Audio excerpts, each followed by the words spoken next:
할렐루야 은혜성산교회 김한기 목사입니다. 우리는 살면서 많은 관계를 맺고 살아가는 인간들입니다. 그 중에서도 가장 먼저 생각해야 할 만남의 관계는 아무래도 가족이겠지요.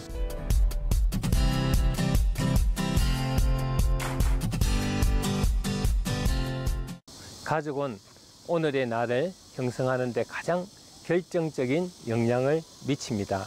한 가정에서 태어나고 성장하면서 좋은 경험이나 나쁜 경험은 나를 이해하는 데 없어서는 안 될 중요한 요소 중에 하나입니다.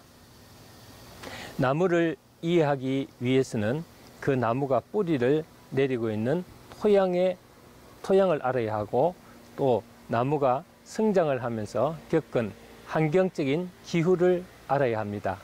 나라는 한 그루의 나무가 지금까지 성장해 오는데 내 가정의 토양과 환경적인 기후는 어떤 영향을 끼쳤는지 주의 깊게 관찰하고 성찰해보는 일은 내적 치유의 가장 중요한 핵심적인 부분이라고 할 수 있습니다.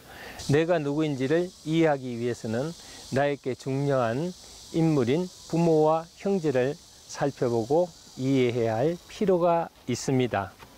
먼저 부모를 이해하기 위해서는 그들에게 가장 중요한 역할을 했던 할아버지, 할머니를 알아야 합니다. 그래서 저는 내면의 아픔으로 고통 가운데 있는 분들이 상담을 요청해 오면은 상처의 근원을 알 수 있는 가계도를 먼저 작성해 보라고 권하고 있습니다. 친조부부와 아버지와의 관계가, 그리고 또 외조부부의 어머니의 관계, 그리고 그들이 내 부모에게 미친 영향력을 살펴보면 쉽게 이해할 수 있는 부분들이 의외로 많다는 것을 알 수가 있습니다. 나의 기질과 성격, 그리고 잘못된 악습과 유전적인 질병 등 나를 형성하고 있는 많은 정보가 의외로 많음을 알 수가 있고 이해할 수가 있습니다. 사실 결혼해서 있게 된 상처는 중간에 형성한 상처라고 할 수 있습니다. 그러므로 적당한 계기를 만나면은 즉시 치유될 수 있는 부분들입니다. 하지만은 성장 과정에서 부모에게 받은 상처는 그 뿌리가 깊기 때문에 그 선뿌리를 뽑아내는 일은 그렇게 쉽지가 않습니다. 우리 안에 있는 선뿌리는 치유받기 위해서는 많은 노력과 시간이 필요하고, 치유받기 위해서는 먼저 자신을 들여다보는 작업이 선행되어야 합니다. 즉, 나는 누구이냐 하는 것입니다. 어떤 사람이며 현재의 나는 어떤 과정을 통해서 형성되었는가를 잘 점검해 보아야 한다는 것입니다. 그런 의미에서 나의 뿌리 형성에 대한 가계도를 살펴보는 것입니다. 상한 감정의 치유도 좋은 만남의 관계 속에서 이루어집니다. 우리는 얼굴만 보고서는 상대방의 아픔을 알 수가 없습니다. 상대방을 잘 모를 뿐만 아니라 자기 안에 잠재되어 있는 선뿌리에도 대해서도 잘 알지 못합니다. 왜냐하면 성장 과정에서 어려움을 겪었던 사람들의 대부분이 자신의 감정을 억누르는 데 익숙해져 있기 때문입니다. 감정이 오랫동안 억눌려 있으면은 마음의 벽이 생깁니다.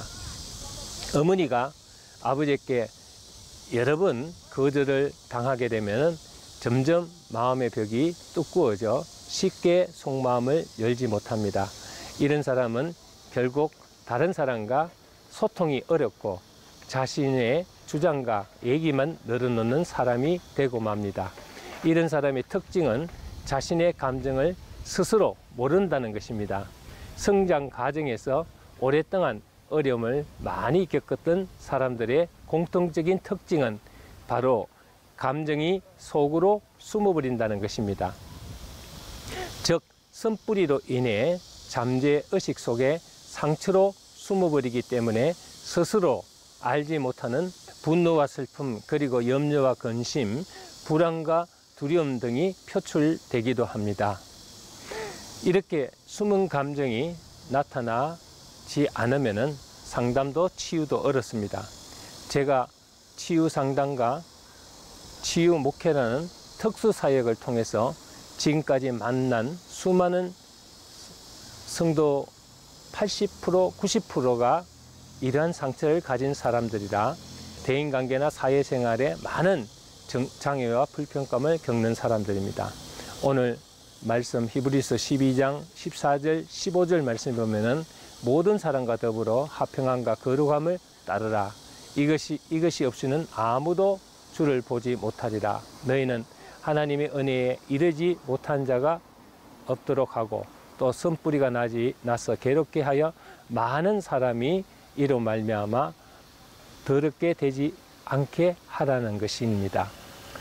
감정이 죽어 있거나 심령에 선뿌리가 존재하는 사람은 말하거나 행동할 때 생명력이 없습니다.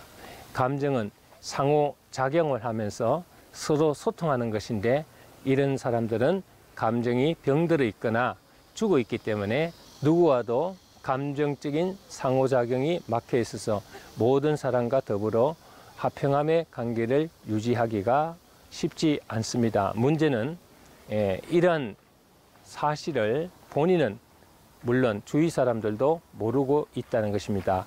얼마 전에 부모에 대한 원망과 악감을 가지고 있는 피 여집사님은 자기가 왜 부모를 이렇게 싫어하고 결혼을 하고도 부모에 대한 감사보다는 원망과 불평이 많은지 모르겠다면서 혹시 자기가 귀신에게 잡혀 있는 것이 아닌가 하고 상담을 하러 온 적이 있었습니다.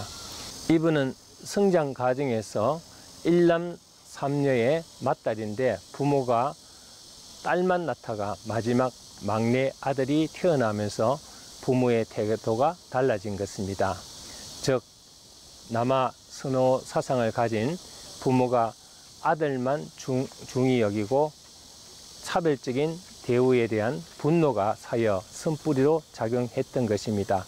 또 딸들은 집안 사정으로 모두 고등학교만 졸업하고 직업 일선에서 고생하며 성장했고 아들은 아들이라고 집안의 기둥이라며 대학까지 시켰다는 것입니다. 결혼 전까지는 어려서 몰랐는데 자신이 가정을 가지면서 부족한 부분을 느껴질 때마다 부모에게 대한 분노와 원망이 선뿌리로 작용한 것 같습니다. 이러한 분들이 대부분 치유를 받을 때 본질적인 근원을 잘 모르고 나도 모르게 부모만 보면 짜증이 나고 화가 나는데 그 이유가 모르겠다는 것입니다. 그러한 마음의 선뿌리를 발견하고 자신을 무시하고 자신에게 관심과 사랑이 미진했던 부모를 용서해야 화목해질 수 있고 본인 마음도 편안해진다는 말에 그동안 쌓여있던 속감정을 하나님 앞에서 대성통곡하며 기도한 후부터 부모에 대한 모든 악감이 사라지는 것을 보았습니다. 이런 사람들의 특성은 뭔가 답답하고 힘든 부분이 있음에도 그것을 속 시원히 털어놓을 수 없다는 것입니다. 우리는 이것을 소가리병이나 하병이라고도 표현을 하기도 합니다. 곧 우리 안에 잠재되어 있는 선뿌리들입니다. 이런 답답증을 가지고 찾아온 분에게 무엇이 답답하십니까 하면은 저는 상처받은 것이 전혀 없어서 잘 모르겠다고 대답을 합니다.